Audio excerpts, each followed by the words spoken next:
Hello everyone and welcome back to another video. In this video, I'll be giving my Brock Bowers pick reaction, so let's get into it. So the Raiders took Brock Bowers to pick 13th overall. The first thing I want to say is that's a good pick, in my opinion. At first I didn't like it, let's say the first couple of minutes, but after that first initial shock, I was a big fan of this move. Now, of course, the quarterbacks did not go as we expected. 6 went right before us. We expected, let's say, 4 at max, and 6 quarterbacks went before us. Not expected, but that's what happened. Once the Broncos took Bo Nix, I knew that at that point we were going to go best player available. I was curious to see who it was going to be. Maybe the best corner that they thought was on the board, the best offensive lineman.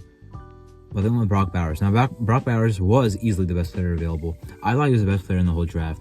So there's no doubting that it was best player available and great value at the pick. The only question was, and the only thing that is kind of creating some, some confusion maybe is, was it really a relevant position? Because first of all, he plays tight end, and second of all, we have Michael Mayer.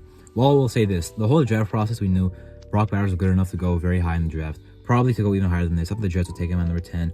I thought there was a chance the Chargers would take him at number 5. Even if maybe like the Titans at 7, especially once I saw Joe Watt go off the board. But like, this is a guy that was supposed to go high, and even though we know he's a tight end, he is just really talented. He even plays kind of slot receiver sometimes. So him going high was already not a surprise. But for us, didn't make sense. We have Michael Mayer, drafted him last year in the 2nd round. Big fan of Michael Mayer last year, obviously, but wasn't the most productive in his rookie year.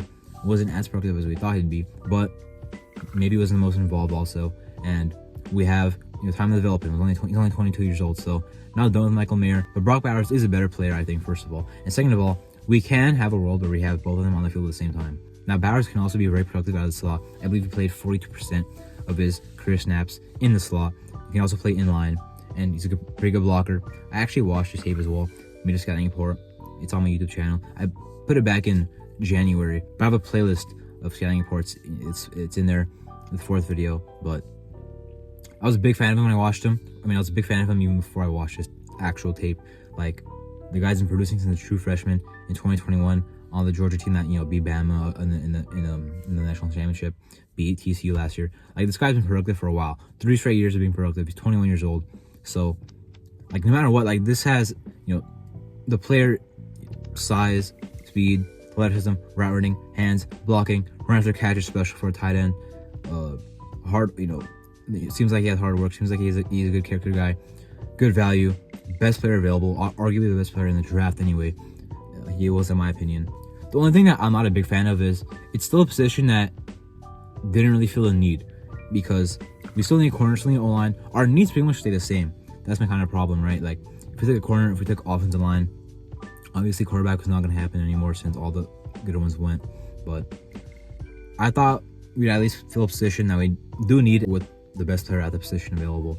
But now our needs pretty much stay the same. Still need a corner, still need offensive line. Quarterback can be down the board in the 2nd wave. Spencer Rattler is the guy I want now, preferably in the 3rd round. But also Joe Milton, Jordan Travis.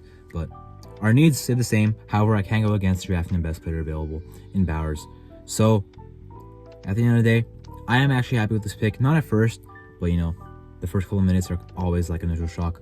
But after that, I really do like this pick. We got a very talented, special type of player at tight end. Very exciting to see. Hopefully we can actually utilize him. That is something that kind of worries me.